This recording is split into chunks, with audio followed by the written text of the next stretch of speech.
This video is brought to you by Sailrite. Visit Sailrite.com for all your project supplies, tools, and instructions. Sailrite recently released a video showing how to make a square Ottoman footstool. If you'd like to make one like that, click the link at the top right. In this video, we're going to show you how to make a round Ottoman footstool. The principles are just about the same with a few differences. Usually Ottoman footstools are made from a wooden frame with foam on the top, but not this one. This one will be all foam. To make a large block of foam, all you need to do is glue layers of the foam together. To get it in the cushion cover, we'll wrap it in silk film, use a vacuum to compress it, and then insert it in the cover. The first step is cutting the foam to size and then gluing it together. This round Ottoman footstool that we'll be making is 12 inches high with a 19-inch diameter. So I have a yardstick and I drilled a small hole very close to the end, and then I drilled a hole here that is going to be where I cut my foam to size. The hole next to it is about a 1/4 inch larger than this hole, and this is where I'm going to cut my fabric to size. So I can't really take my yardstick on the top of a piece of foam and put an awl in it, because the awl just doesn't stay where it's where you desire it, because it obviously is foam, and trace around it like this. So I'm going to cut a piece of cardboard so that I can pattern my foam. So we're going to use this hole here and draw around it. Okay, and then that gives us a foam piece that is 19¼ inches. We're going to cut that out. So now that I have my piece of foam and cardboard, I can trace around this cardboard, and we can easily get 2 up with this. So I'm going to trace here because we are going to build the height of this foam. This is a 5-inch foam, so if I did 2 layers like this, it would be 10 inches. This is very customary. You can glue sections of foam together to gain height, but I'm going to go for 12 inches, so I'm going to use 2 1-inch pieces as well. But first we're going to cut this out. We'll be using the Sailrite blade foam saw. It has a base with wheels on the bottom side that will basically make your cut almost perfectly vertical, and it cuts through high density foam nicely.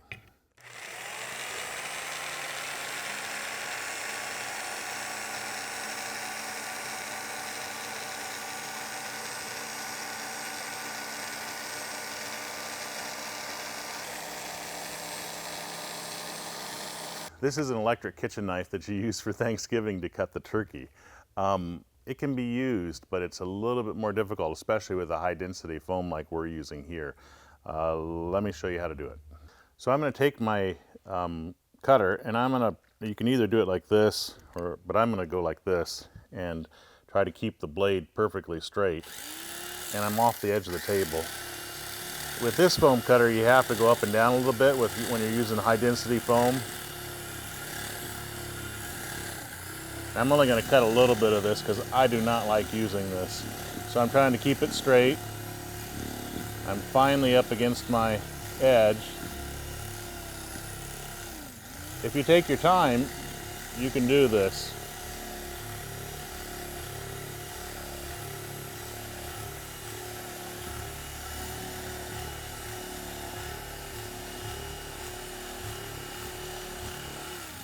Okay, then when you get to this part, then you have to roll this around to get it off the edge of the table again. But there's our cut.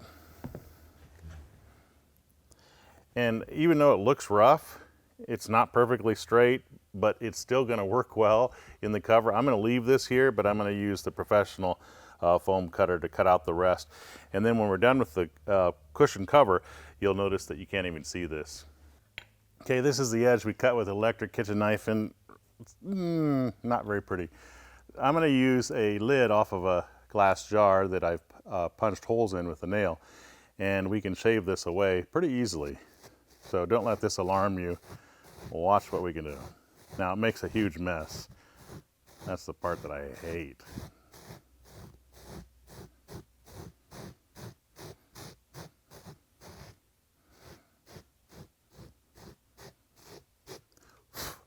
so that major bump is gone. It's not perfectly vertical here or perpendicular to the bottom edge, but it's gonna be fine when you put the cover on, and you'll see that later on.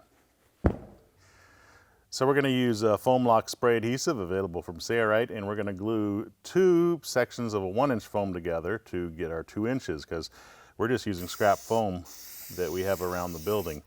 Now if you ordered a 6-inch foam from Sailrite, what you could do is cut just 2 circles out of the 6-inch, and that would achieve your 12 inches that you're looking for, or higher. I actually think 18 inches is better. But this is for an application where the seats are rather low. So that's why it's a 12-inch height for us. Now we'll let that cure for a little bit, like a minute. All right, so I'm not gonna worry about lining everything up because we're gonna be cutting it smaller in size. We're gonna take our cardboard and we're gonna trace around it. Okay, we're going to use foam lock spray adhesive, and we're going to glue these 3 stacks of foam on each of the surfaces that will mate up with each other.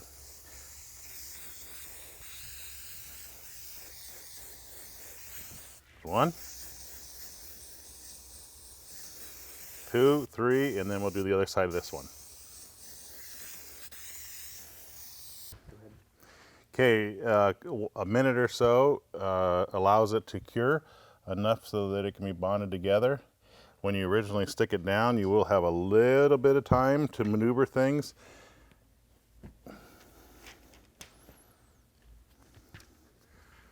See, we're a little bit off there, so I'm just going to push it in and try to match it up, because you can actually compress the foam a little bit as you're bonding it together.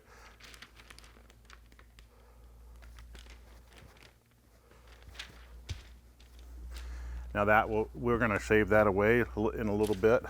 Now I didn't glue this surface, so this is my last surface. This one's already been glued.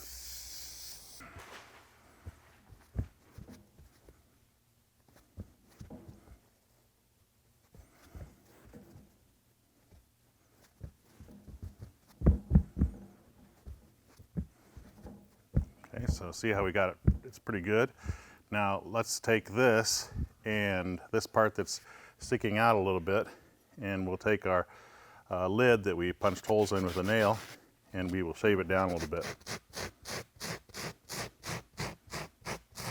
So you can do this anywhere there's some inconsistencies that are rather large. This one's a little bit large. If they're gradual, like here, it's not much of a big deal. The fabric will compress it nicely. But this one's a little bit too big, and look what it's doing already. We'll take some measurements of the foam to determine the cut size fabric we need. Okay, now that we're done with our circle, if we measure it from edge to edge, it's 19 inches. That means I want to cut a top plate that is 19.5 inches and a bottom plate that is 19.5 inches. You can measure the circumference of your circle for the boxing, or if you'd like, you can just use the calculations of diameter times pi. And right here, so we get 60, I don't know if you can see that, let me see. We get 60.25 inches. Sailrite carries a plethora of seating vinyl brands. This one is Umbrella Horizon Textile. You can see it's got a specific pattern to it that's just gorgeous, and the vinyl feels beautiful. And on the back side of this fabric is a very soft polyester tricot. Okay, I have to make a facing or a banding that's 12.5. In other words, our height is 12 inches. We add a 1/2 inch to that, so that's our height. And then it's 60.25 as we measured around the circumference of our foam. We need to add at least 3 inches because we're going to be joining it together, and we want extra fabric here. So we're going to cut the length to 63.25. Our fabric is 54, so we can't go across the width. We have to go down the length, and then I'll just put my 2 circles here, which they'll fit into this. Okay, we're using the clear acrylic ruler. We put it on 12.5 here, and this is the factory edge, so it's straight. This edge is not. So I'm going to trace here and here.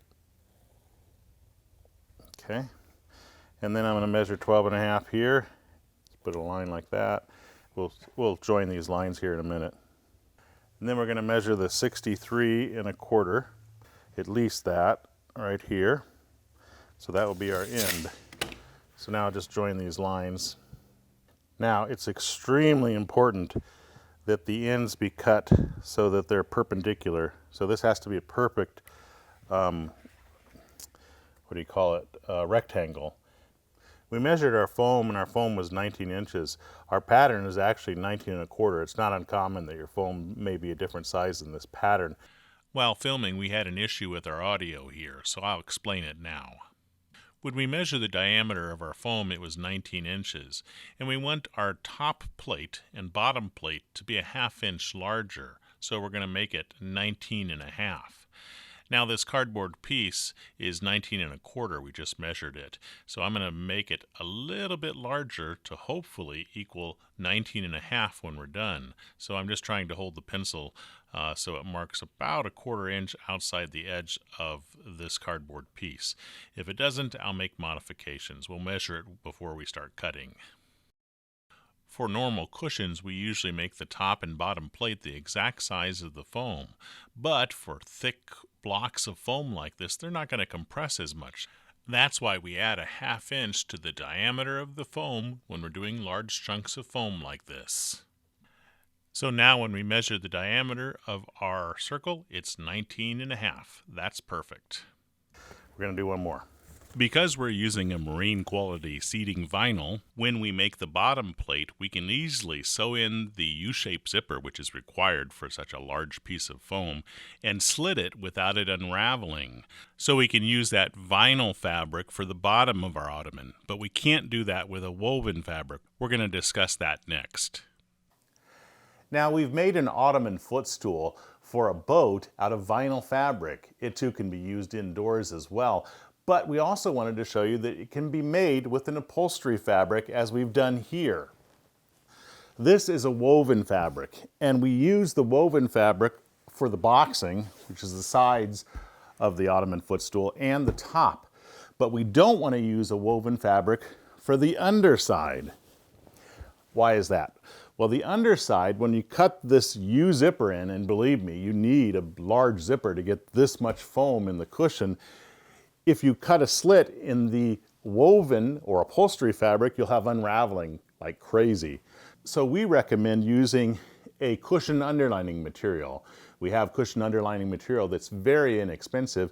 And then we have other types that'll work well too, like Fifertex, Fifertex Plus, Solstice, that's what's on this, and also Super Grip underlining material, which doesn't move if you have wood floors. It'll just stay put basically because it's so grippy. So if you use a cushion underlining, you can go ahead and slit for the U-zipper and it will not unravel. I'm using a rotary cutter and I have a cutting mat on the back side to prevent damage to my blade. Now if I cut it without anything alongside the fabric, what will happen is my fabric will start to bubble as I cut. And you can see it kind of happening here. It's starting to bubble and it's going to get worse and worse. So the best way to prevent that is to actually put something like your clear acrylic ruler along your line, and then you can cut quickly and you won't have the fabric bubbling as you cut. Now we decided that we're going to put channeling in the top, so I really want to not cut this to size yet until I get my channeling in place. So I want to cut it bigger around the entire perimeter and glue my sew foam to this fabric piece, and then after the channeling is put in, then we'll cut it to size. We'll be sewing channeling in the top plate, but that's optional. You can skip this chapter if you're not doing that. Okay, I'm using scissors to cut out the circle because I think it's a little bit easier than the rotary cutter when you're cutting shapes like this. Okay, this is my foam with fabric backing, or sew foam, and you can see that the top side is foam and the bottom side is fabric, and the fabric reinforces the stitch so the stitch doesn't pull through the foam. So we need to glue the foam side. I'm going to use the foam lock spray adhesive and just glue a general area here, not going close to the edges so I don't get any overspray on the table.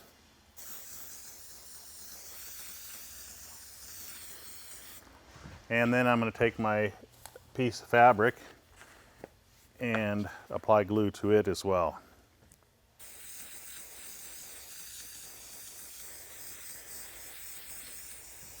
I'll let that cure for a little bit, and then we'll bond them together when it becomes sticky.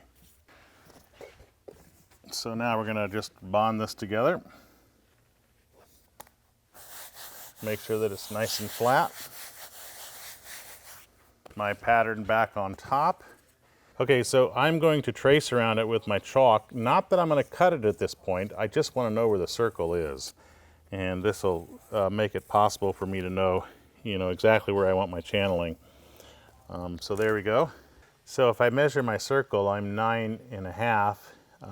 So I'm going to do 9 3/4. I'm going to put a mark there, and then I'm going to measure this direction.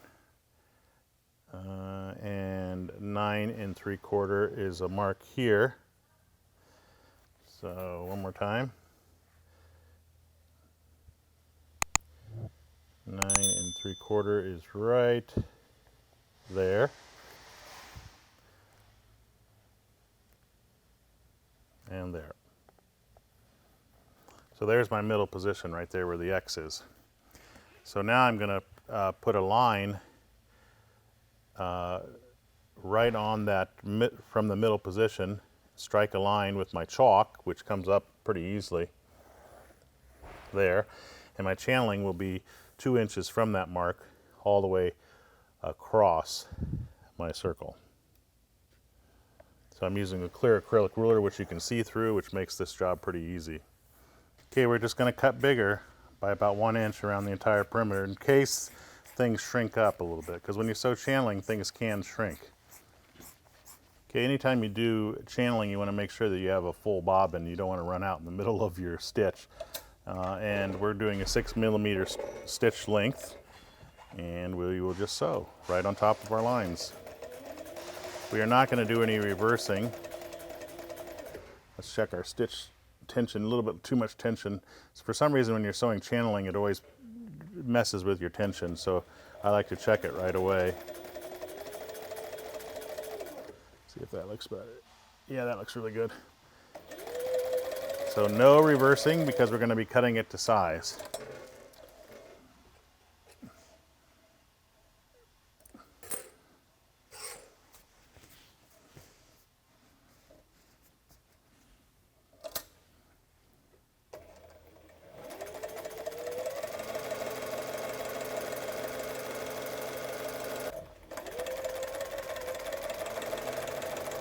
Oh, got to make sure that we don't run into the side of the machine and mess up our stitches.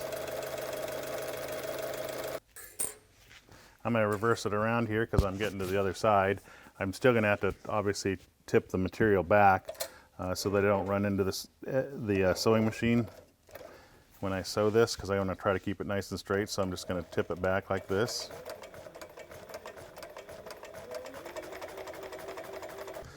So the chalk marks will come off with a wet rag nicely. Let's look at our first plate. We want it to be about the same size. Oh yeah, it's the same size. So we're going to cut right on that line.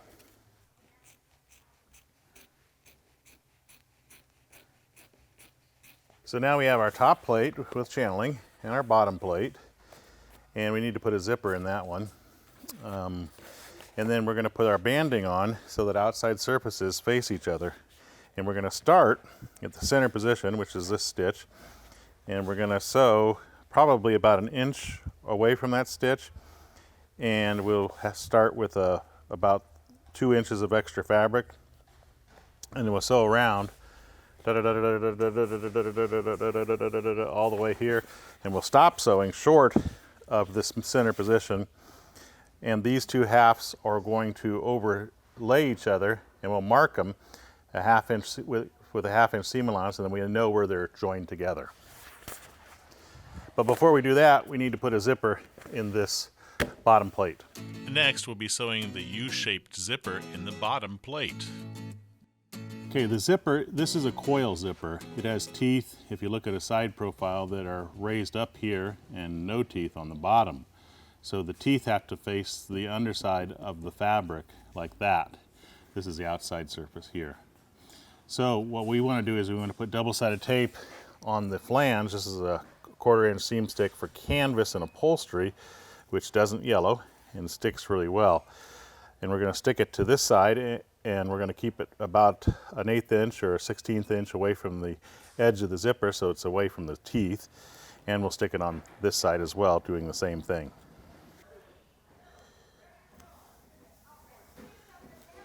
Now we can't just put a zipper right down the middle, which you can typically for a lot of other cushions, mainly because the foam is so thick. So we actually have to make a curved zipper in this application. So we're going to go around the perimeter and just leave a little bit of canvas, or vinyl I should say, exposed. Now I'm going to go ahead and put my slider on. You don't have to do it this way. There are a variety of ways to put a zipper together on an application, but I'm going to separate the two halves of the zipper slightly, and I'm going to put it on so the slider tab is on the same side as the zipper's teeth. And I'm going to start one side and start the other so that they are just about even. This is a non-locking slider, so you don't have to necessarily pull on the tab to get it to move. That's what a locking slider is. You have to pull on the tab to move your slider. There we go. So now the slider's on, and I'm going to put it in about that position. Now I'm going to take it to the sewing machine, and I'm going to sew some vinyl on the end stop. But we don't know where this next stop's going to start, so I'm going to actually walk this around the perimeter of the cushion. I'm going to mark the location here where we're starting with my pencil here, and then we're going to walk, walk, walk, walk. This is a general location. I don't know if this zipper is long enough. Walk, walk. Yeah, that'll work. So right here. So I'm going to leave the zipper this length. I'm going to put stops on both sides.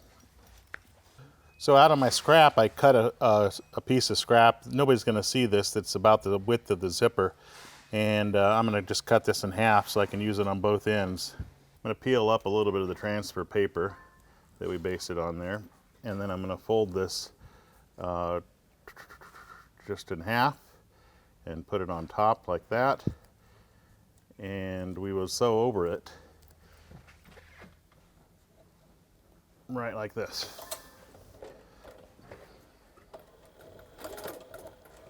Now you have to have your slider on when you do this. If you don't have your slider on, kind of messed up. So reversing a couple times, and then we'll do the same thing on the other end. Okay, we're going to peel the transferred paper off of one side. We're going to leave it on the other side for now. And see, I want to start it on this end. I like to start from the outside edge. It's the side that doesn't have to compress. It actually has to stretch. I'm going to put it on so that it's, I have at least 1.5 inches or so around the perimeter. There's no right spot to start, but as you can see here, I'm trying to keep it a consistent measurement from the edge. If you'd like, you could actually make a pencil line. I don't think it's necessary. This is the bottom side of the cushion, after all.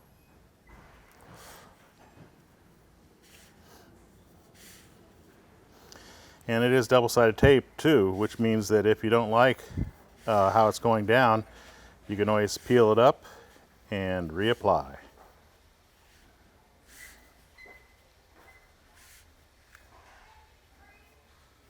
Okay, it ended up being pretty close here. But I think it's going to be okay. What I do is I not slip my vinyl all the way, and hopefully that will give us enough fabric. So a little bit closer than I'd like. I'd like it to be about that far apart, but it's still going to work. If I wanted to fix it, what I'd do is I'd rip it up and just move it closer to the edge, which I think I might do. I'm a little far there. So you get the concept. I'll show you when I'm done. Now that's better. That's the gap I'm looking for. I have my slider already in here. Now, to do the other side, it's a little bit more complicated because this side has to shrink up. And so what I like to do is I like to peel off the transfer paper and then put my fingers in here and kind of work the zipper down, distributing the wrinkles as I go, because there has to be some wrinkles in this. And again, we're using double-sided tape so you can reapply it if you have too many wrinkles in one spot and they need to be distributed a little bit more. A tip that we're not showing is sewing the inner flange of the zipper before you baste it onto the plate. That's too big of a wrinkle. So I'm going to distribute it a little bit more. Pre-sewing the zipper in advance actually shrinks it up. That's better. Then once it's shrunk up, then you can apply basting tape and baste it to the plate, and then your wrinkles will be distributed very evenly. Okay, so is that good enough? I think it's not too bad, actually. Again, the more time you spend on this, the more you'll distribute those wrinkles, and the more pleasing it'll probably look, but you'll find in the end it probably doesn't matter much. So again, this is the underside, and it's also the inside. So you can spend the time on it making it perfect if you'd like, or do it a little bit rushed like I'm doing, which will probably work great. Okay, I'm going to sew the outside edge first, and I'm going to leave my needle in center position, though I could move it over to the left, but I'd rather have that stitch a little bit further away than too close to my teeth. And so my left side of my presser foot is going to run right along the zipper's teeth, and I like to sew the outside edge first. Now here at the beginning, I'm going to do some reversing here because I'm sewing into my stop here, and this could see some tension. That should do it. And now we'll sew around.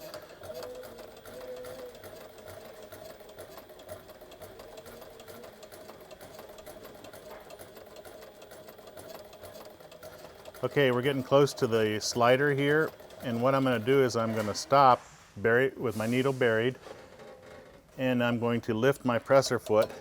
And remember, this is a non-locking slider, so I can just grab hold of it, and I can actually move it. Oh, that's weird. Never seen that happen before. There we go. So I can move it past where I started sewing and lower my foot, and that way I don't have that obstacle.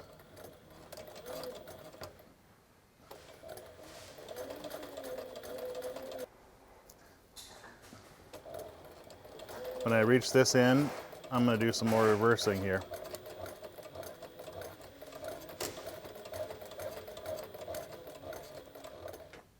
Okay, that is sewing. Okay, so now we're going to start from the opposite end, and we're going to sew with our teeth on the right side of the presser foot.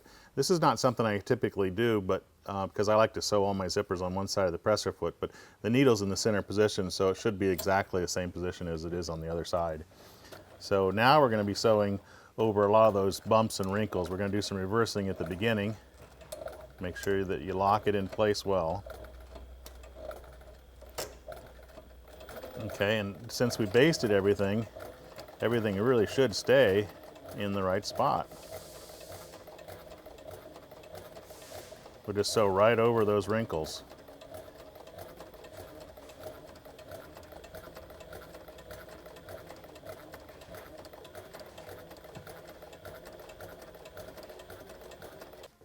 That one looked like it came up a little bit, so I just helping it back down. Now here we are coming to our slider. So again, I'm going to bury my needle, lift my presser foot, and push the slider past the area that we're sewing. Lower the foot, continue to sew.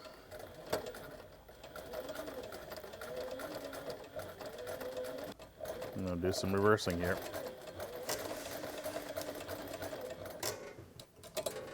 Okay, we don't want to open up our zipper right at this point because we want the slider to slide into this area. So I'm going to start it here and keep my seam ripper at the center position. I'm going to first create a slit like that, and then I'm going to turn it around so the red ball goes on the inside, and I'm going to carefully rip it open, the vinyl, or cut the vinyl open at the center position.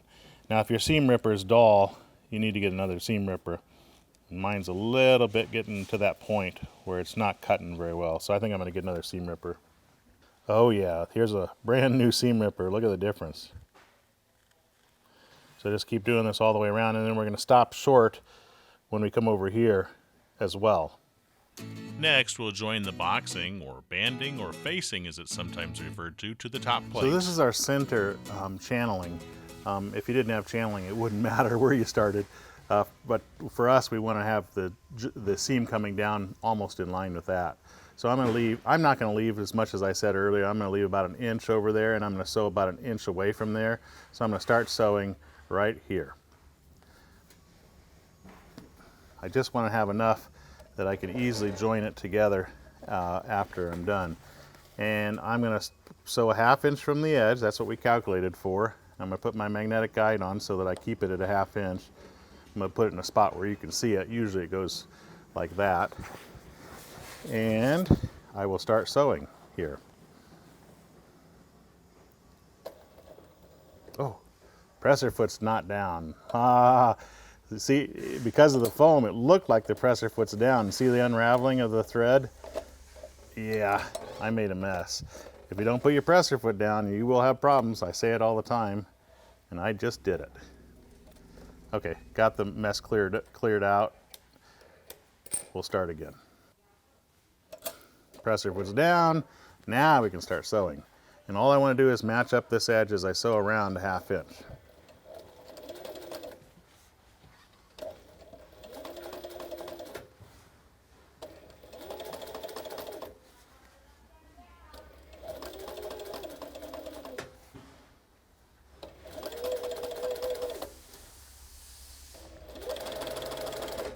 Okay, here you can see we're coming to that middle position right here. This is where we started. So I'm going to stop at about the same position here. Now I don't want to stop too shy of that position because then it's harder to know exactly where to join things together. So you want to stop about 1 inch away from where you plan to put your seam to join the boxing together.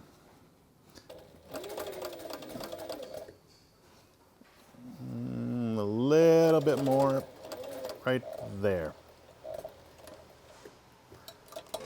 Okay, so now we take this out from the sewing machine and let's take it over to our table and we'll talk about this. Okay, so there's where we would like our seam. So I'm going to roll this around and I'm going to mark the fabric at that point. And this fabric, if I put it over top of the seam and I roll it around to that seam, I mark it right on top of that seam. Now if you didn't have a seam, you'd put a mark here on your fabric if you didn't have channeling, and that way you'd do the same thing with your mark. So that's where we're going to be seamed together, but we need to add a 1/2 inch seam allowance. So if you measure over from this a 1/2 inch, here is our new line. And if you measure over a 1/2 inch from here, here's our new line here, okay? So now we need to chop off the excess fabric. And you can see I have plenty of fabric. I overcalculated, but I'd rather overcalculate than undercalculate. So now, why is it so important to have these edges be perfect 90-degree corners? Because we're going to use this to determine exactly where that line should be struck. We're going to use this edge of the fabric right on top of this outer line, and we're going to make sure that it's perfectly straight with that edge. So I'm using the clear acrylic ruler to make sure that it is, and it is right there. And we'll strike this line going all the way across. So that gives us our 1/2 inch seam allowance. Now it's a little teeny bit off, but that's not going to matter much. And then we do the same thing with this one. So we'll lay our fabric out so it's as flat as we could possibly get it. I know how to do it, like this. There we go, look at that. I do have brains. I should have done that with my last one. So if you do that with your other one, you splay it out like this, it's a lot easier to get a perfectly parallel line to our edge. So now I'm going to cut off this excess. And let's lay this one flat too, just to make sure that we did it right. So much easier, bing! And make sure that it is, yep, I got it right. So we're good. I'll chop this one off too, right on that line. So we're matching up the edges. And we will start sewing here at the top with those matched up. So we're going to put it in our sewing machine. There's a lot of shape here, so it doesn't want to go together very well. So you have to spend some time to make sure that it is right right lined up with each other, and it is now. And I'm going to sew down here and do a little bit of reversing.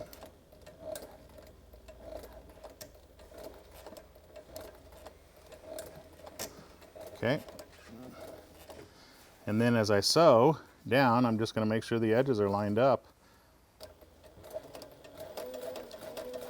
And obviously we're sewing a 1/2 inch from the raw edges because I've got my deluxe 5.5 inch magnetic guide on there. Get to the other end, we'll do some reversing. There we go. Now if we've done it right, this should be exact. And as you can see, it is exact. So I'm going to cut my trailing threads here, and then I'm going to put it back in the sewing machine, and we're going to finish up that stitch there at the top.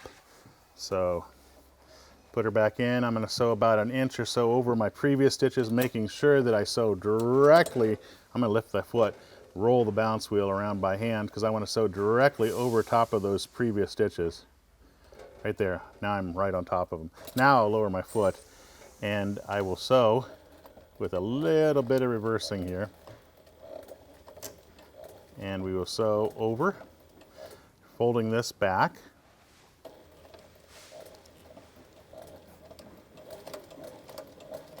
And we're going to make sure that we run directly into these stitches. And sew about 1 inch or so inside those stitches and do a little bit of reversing there. Sewing a top stitch is optional. We're going to show you how it's done. So we're going to turn the cover right side out, and we're going to put a top stitch in the top plate only.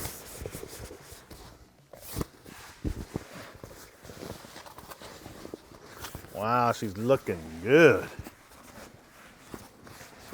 Do you need a top stitch? No, but I think it looks better. And the top stitch is going to go in the boxing. Okay, we're going to move our deluxe 5.5 inch magnetic guide out of the way. And we're going to put this fabric in underneath the presser foot.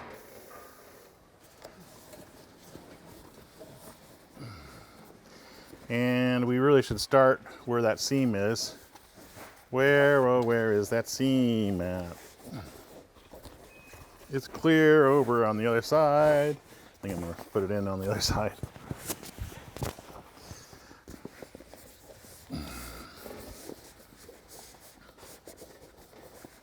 Okay. So now you need to make sure that you don't sew into any of your boxing as you sew this top stitch. So I've got it moved out of the way. There's my 1/2 inch tail here. We're going to sew through this 1/2 inch tail. So I'm going to start here at the center position, splaying my fabric out. And I'm going to put my my stitch just so that it splits that center foot. So right there. I'm going to lower my foot. I'm going to pull left and right, making sure I'm not sewing through anything I shouldn't be. I can feel my tail here with my finger, so I know that it's good. And we're going to start sewing here. We're not going to do any reversing yet.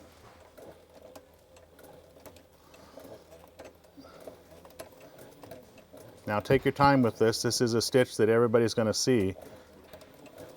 Okay, when you're doing this, you've got to make sure that you don't sew through this the boxing. So be checking that. Don't just sew around there blindly and find out that you've sewed through any of your boxing, because you'll have holes and you'll also have to redo your top stitch.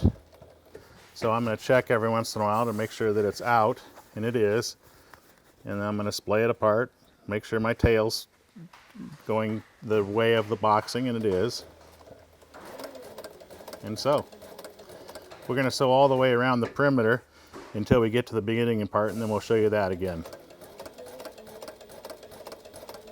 Okay, we're getting close to the beginning part.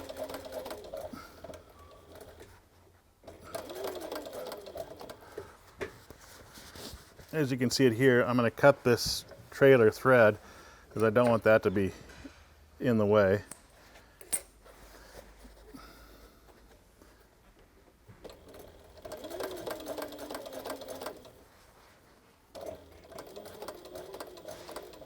And then we're going to run right into those previous stitches here.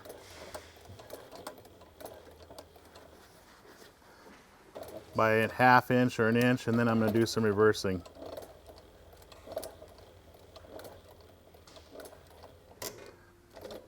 And that completes our top stitch.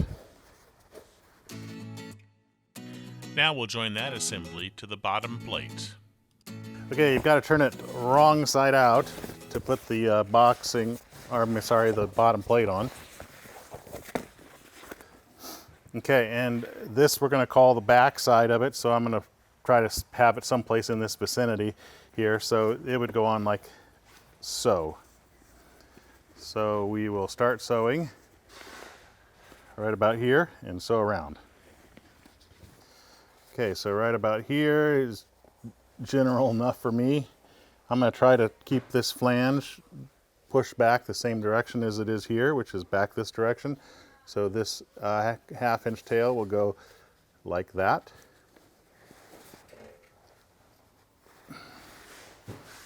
And we'll just start sewing right almost directly on top of that. Doesn't have to be exact. I want to be a little closer than that. That's a little far. There we go. And just match up the edges as we sew. We're not going to do any reversing at the beginning here.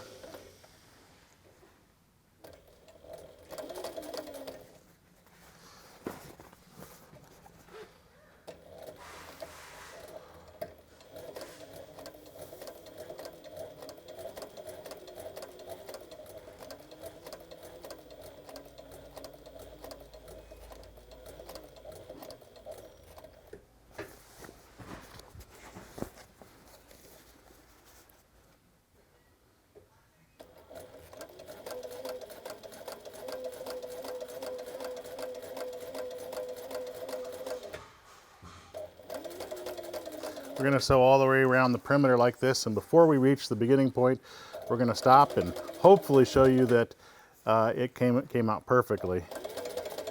Okay, so before we get to the end, you want to confirm that your basically your patterns are going to match up here without too much excess fabric. And so I have about a foot of sewing to go. So I'm going to walk this by hand, kind of acting like I was sewing it together, and to make sure that we're not going to have too much extra fabric. Looks like I have a slight bit of extra fabric here, so that means that I'm going to push this top into the sewing machine as I sew a little bit to shrink it up a little bit. So watch what I'll do here. So I'm going to take this and I'm going to push it into the needle without causing excessive wrinkles. So see that wrinkle there? It's not excessive, but I'm shrinking up this bottom plate as I sew in doing this.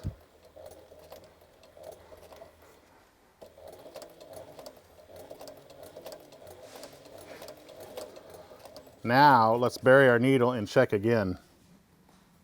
So I'm going to walk it, walk it, walk it, walk it. It's getting better. It's going to be perfect. So now I'm not going to worry about it. Just that little bit of shrinkage made a huge difference. And so you could either shrink or pull a little bit if you find out that you're going to be slightly off, which isn't uncommon when you're doing circles like this, to be a little teeny bit off, because you have to have everything cut perfectly.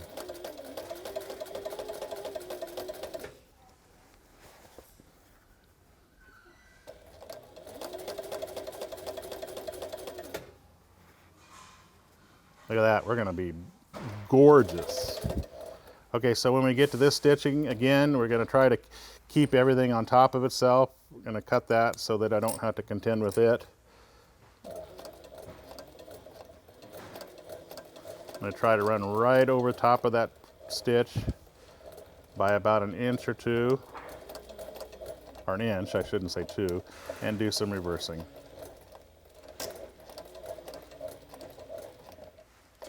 There we go. Wrapping the foam in silk film, compressing it, and putting it in the cover is next.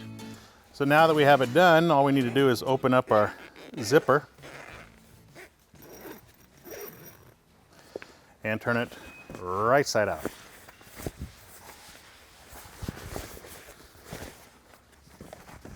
Okay, so we're ready for our foam insertion.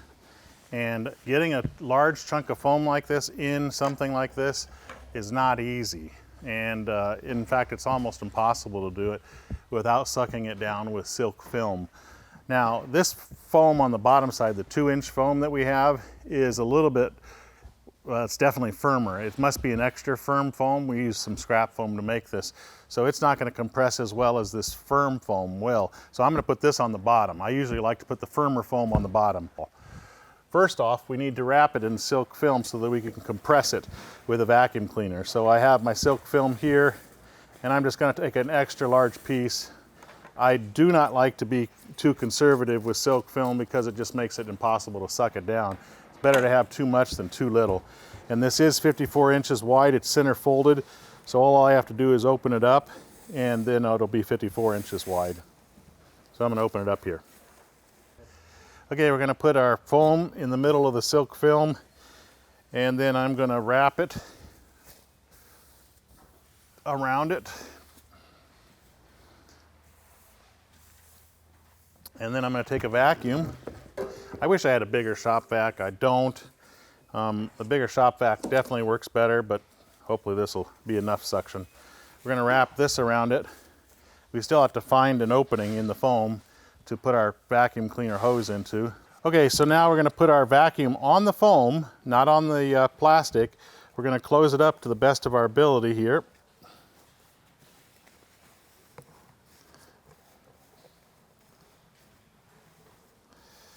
And turn on the vacuum and watch what happens. Remember that we made this out of scrap foam, and the 2 layers of 1-inch foam is an extra firm foam, while the other foam is a firm foam, in other words, the IFD. So watch what I do here. The firmer foam I'll put on the bottom. That means it needs to face up, because obviously we're going to be inserting it in the cover, so the bottom is up. Had we been using a very large shop vac, this would compress much quicker. If, when you're doing your project, the foam does not compress, it probably means you have a hole or an opening in the silk film. Notice that the 1-inch sheets of extra firm foam do not compress as much as the firm foam underneath it. What's going on? What are you doing? If I can't, oh, you want me to take the vacuum off? You only have one option. Hold on, All right. tuck all this in first.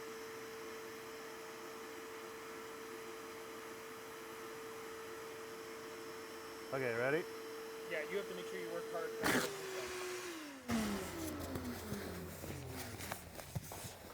There we go, we got her in there. It's a little off skew. Yeah, we'll get it straightened out. Now, before it expands all the way, we're going to try to position it, because it's not uncommon to have to try to position your foam right where it goes.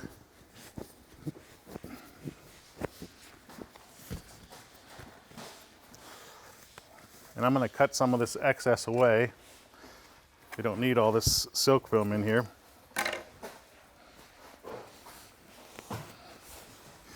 Push it down into along the edge of the seam that we made.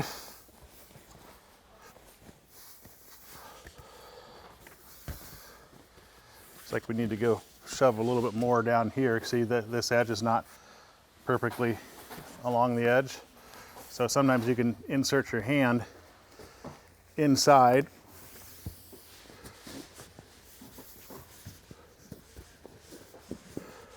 and just work that foam into the corners. If you can get your hand out, it's tight. So I'm going to take some of this silk film out of the bottom here and get it out of the way so some air can escape through our zipper when an occupant possibly sits on this. And then it will also be a little bit out of the way for when the zipper zips up, because you don't want to get silk film in your zipper.